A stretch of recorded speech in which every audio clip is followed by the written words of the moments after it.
Hi and welcome to Healthy Life Hacks. I'm Jennifer Jeffries, the present day wise woman.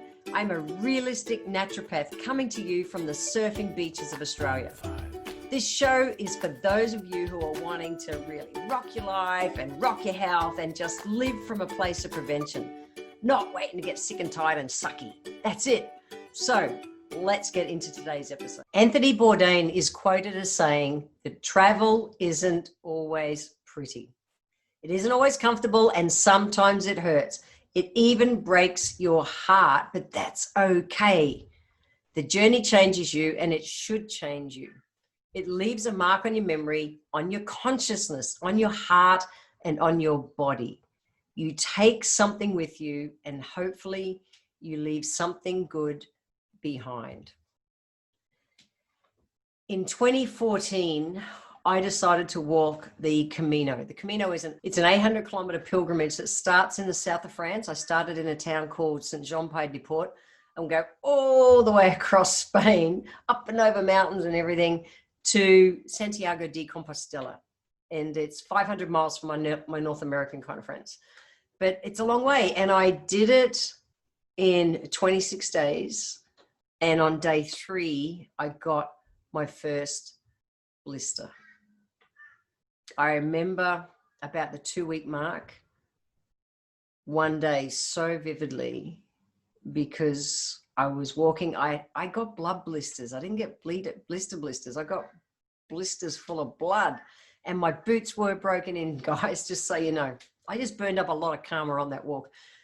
I remember one day it was 35 degrees. I was on the high plains of Spain, dusty, walking on back roads of farms. And I reached a point I could not take one more step. And I remember it hurt so bad. My feet were such a bloody mess.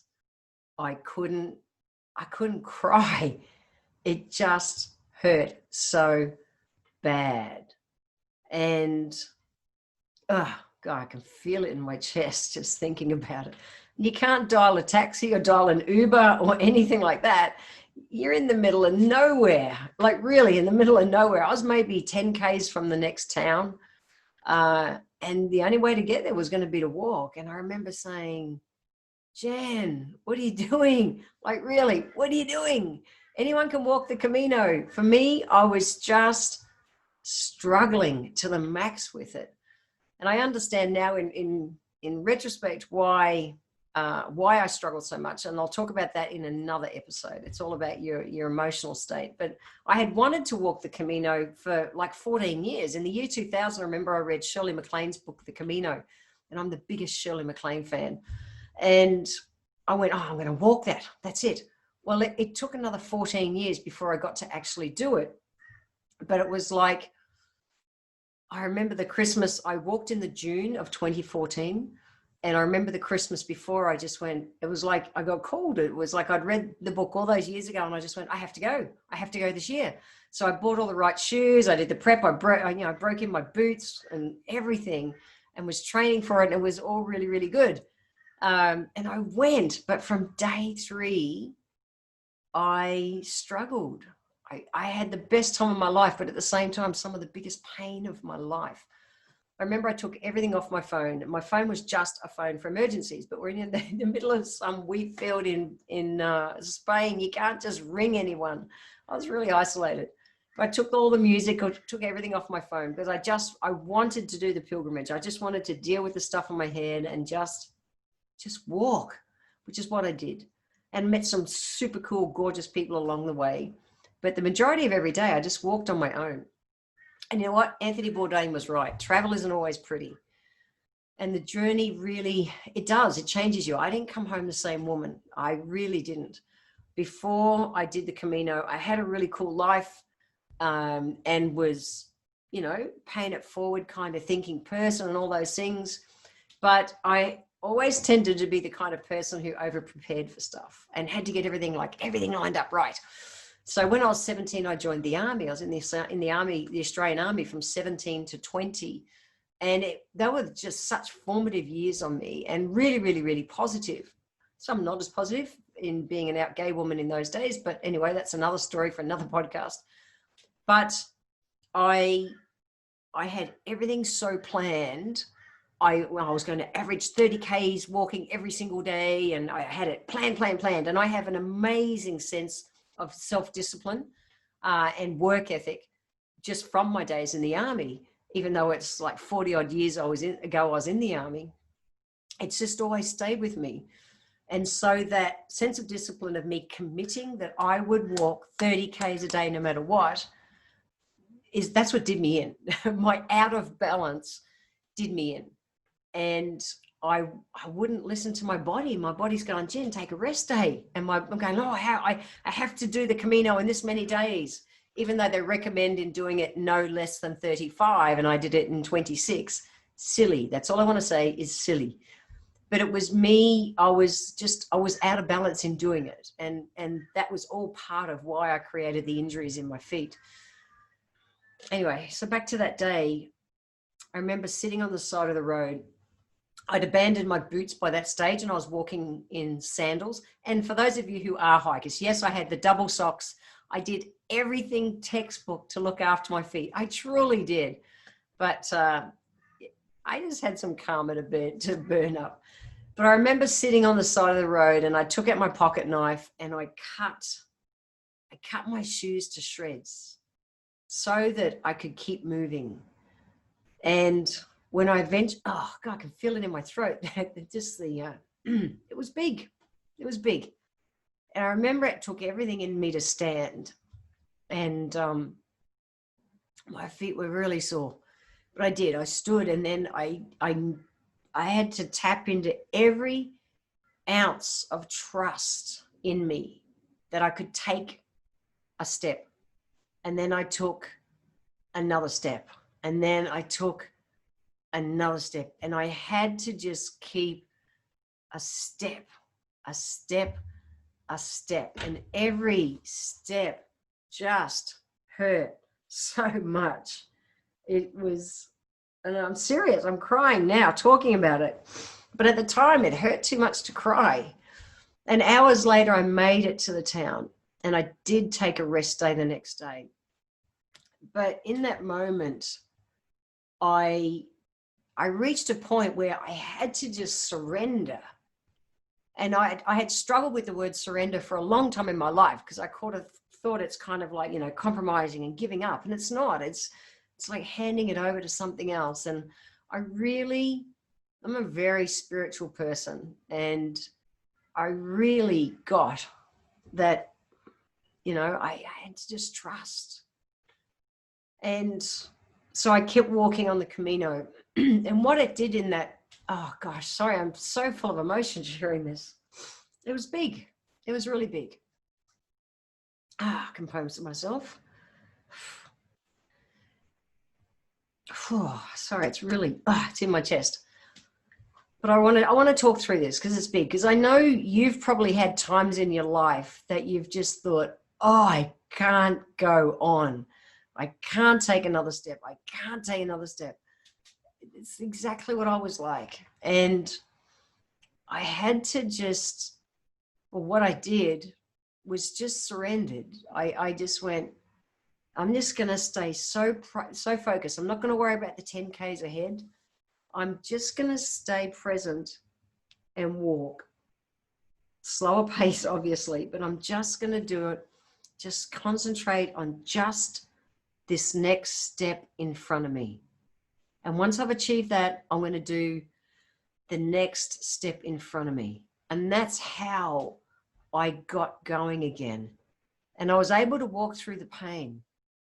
And it was really important for me to keep moving. I knew I couldn't just sit in the middle of a bloody wheat field in Spain. I did. I got through.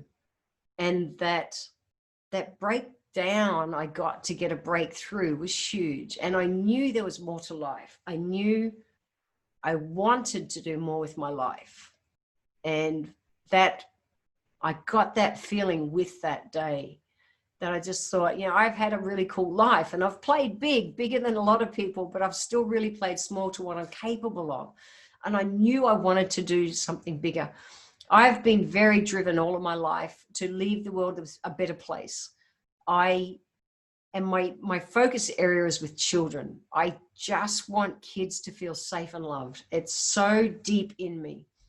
And in 2010, my partner and I traveled to Thailand, a little town called Koper in Thailand. And we were there visiting a mate. And when we were there, we saw this little guy, this little kid. He looked like 4 or 5 years old. And we found out later that he was 8. And he had this tiniest little body you've ever seen from malnutrition. We found out his mum had died from AIDS, and his dad died when he was 8 as well. And he was left on his own to survive. Had no family to take him in or any of those kind of things. And my partner Barb and I, we found him somewhere safe to be, and we're going to try and adopt this little guy and bring him back to Australia. But we found out that we couldn't adopt him. Being gay women, we just were not allowed. And the saddest day of my life was when they told Q in front of us and in front of him that he could never be adopted by people like us. I was like, fuck, really? Anyway, that's a story for another day. But it really inspired us that we went on to still look after him. We got him into school. I remember the first year we started making sure he was getting 2 hot meals a day. He grew 6 inches. 6 inches, like amazing. He went from being absolutely illiterate to passing all of his subjects and just being a totally different kid. Today, he's 20 years old, and he's actually in trade college. He's completed 3 years of an electrician's trade. He's an electrician. He's got 2 more years, and it'll be like an advanced course, which is just crazy that he was the little guy that we met all those years ago. But when I was on the Camino that day, God, I haven't to say that, and it comes straight back in my throat. But that day that I felt, I just like, what am I doing with my life? That I committed to not just help Q, but to help other kids. So my 2 really good mates, Wayne and David, and I, when I came home, we set up a foundation called the Q Foundation. And nowadays we have dozens of kids like Q who are either so poor that they wouldn't be in school, or are orphaned and that. And we get them into the school system. We feed them.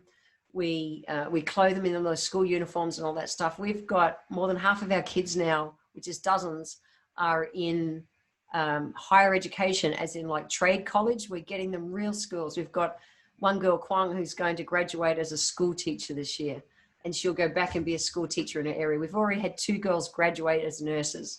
Like, such different lives.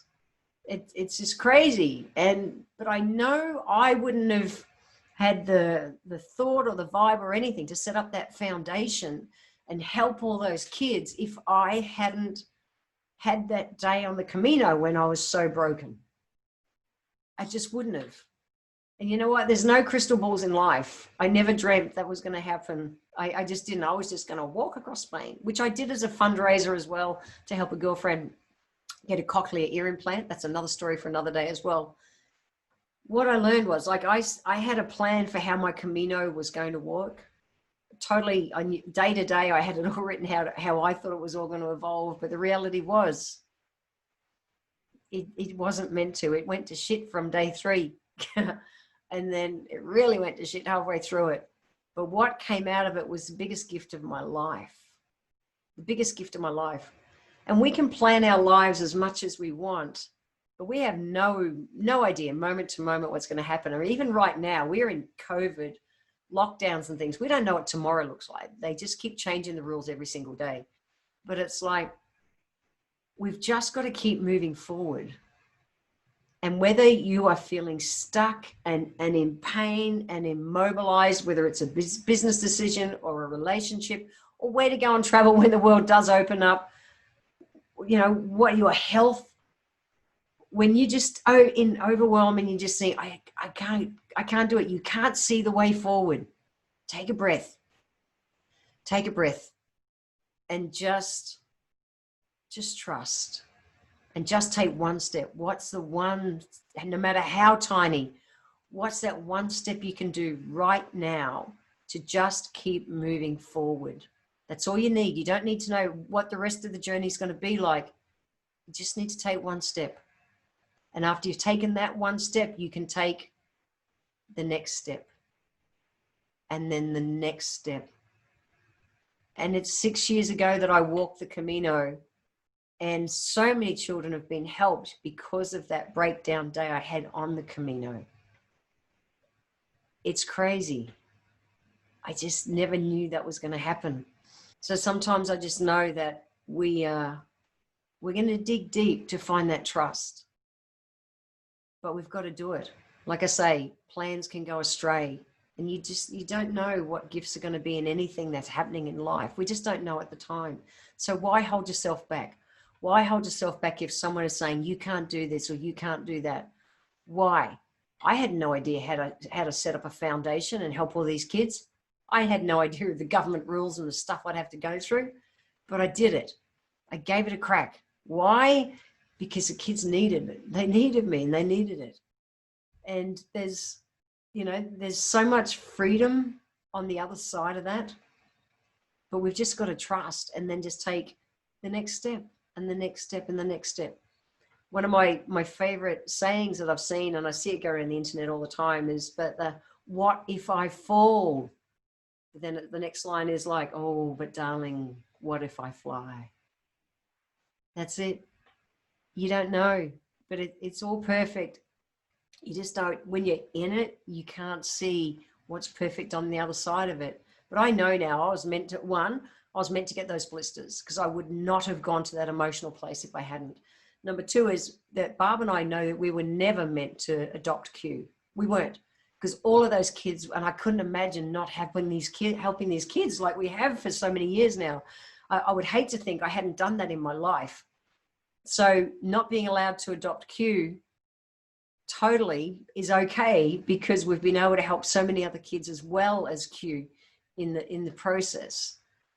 And that all came out of, traveling. I traveled to Thailand, met a young guy, wanted to help him, couldn't help him, but still looked after him, but got to know the other kids in the village and walked the Camino, flew to the other side of the world just because I read a book.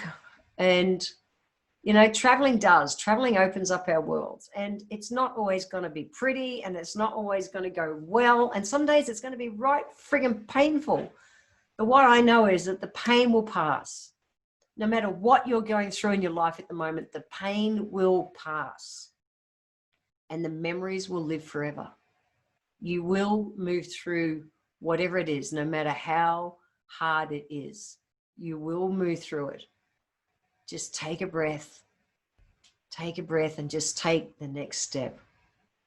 Because what's on the other side, in time, will be okay. Just keep moving forward.